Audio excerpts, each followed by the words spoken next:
Hello everyone, thank you for joining us on the MinuteMan Weather 2021 pre-plant projection. My name is Kaylee Carey. I'm a senior meteorologist here at MinuteMan Weather.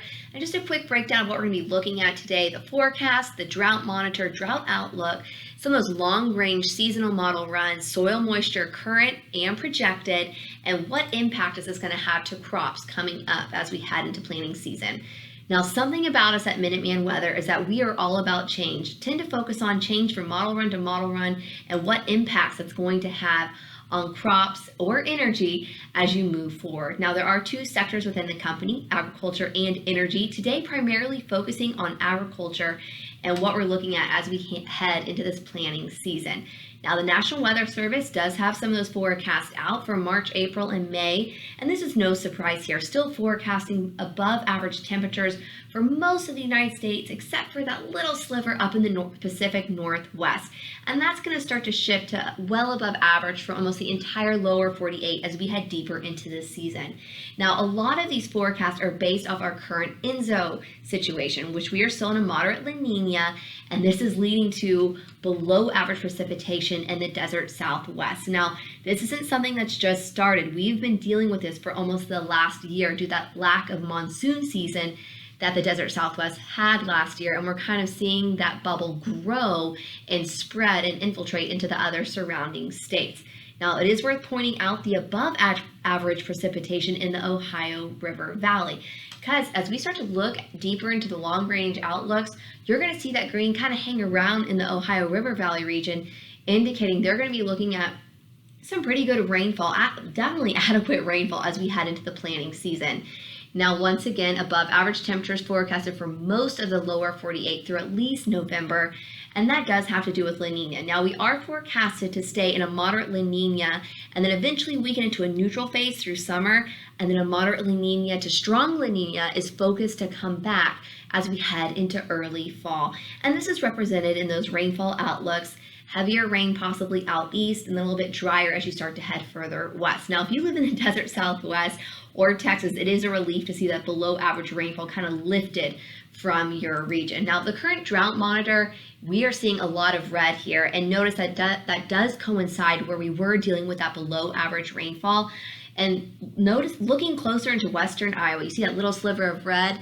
And I just want to point that out because that is one area of concern that we will be monitoring closely as planting season starts to really approach, because the drought does have the possibility to kind of extend a little bit further east. So, $1,000,000 question, is that drought going to extend further east, or is it going to retract a little bit further west, depending on the amount of rainfall that region sees? Now, when you look at the drought forecast or the drought tendency forecast, that drought is forecasted to persist through at least the next 30 or so days. And it is worth noting that yellow we're seeing, that's drought development likely, that drought is forecasted to expand throughout the state of Texas. South Texas and the panhandle of Texas will be worth monitoring just due to lack of rainfall and the current soil moisture situation.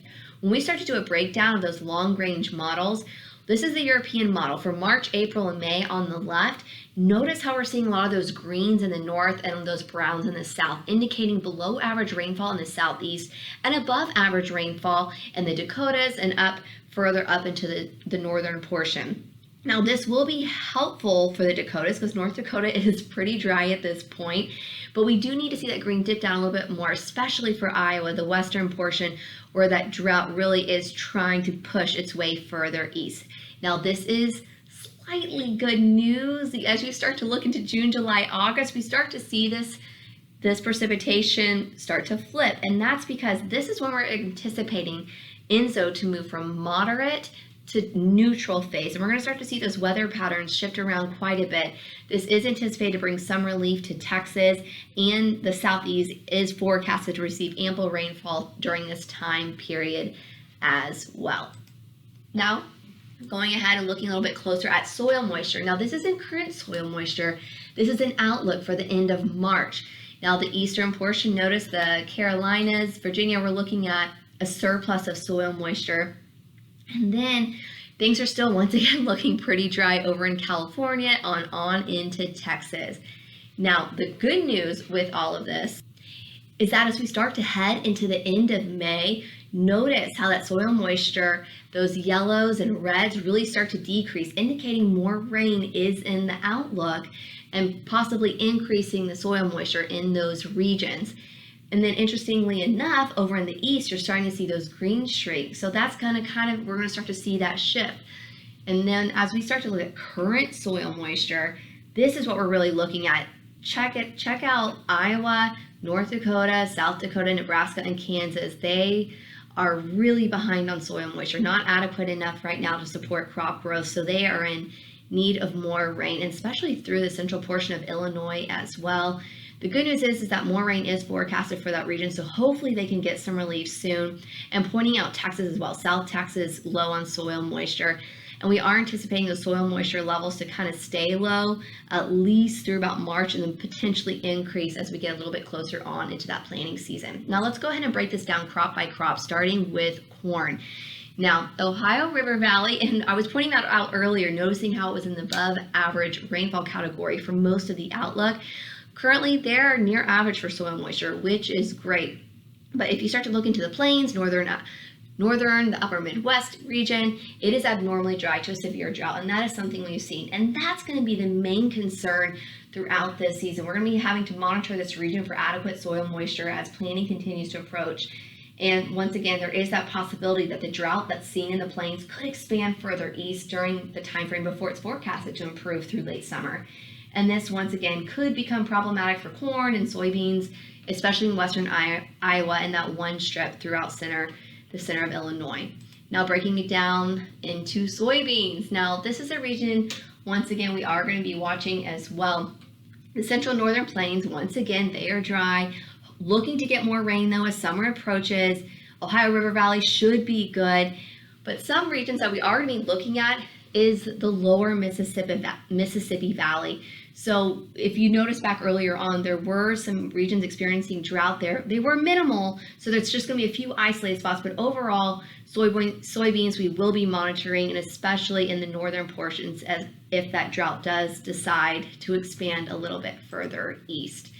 Now I'll go ahead and looking at winter wheat. Now this is a hard one, as we all know, because those regions have had well below normal soil moisture throughout most of the planting season, and then we just had that extreme Arctic air, that cold air really sit down on the region as well.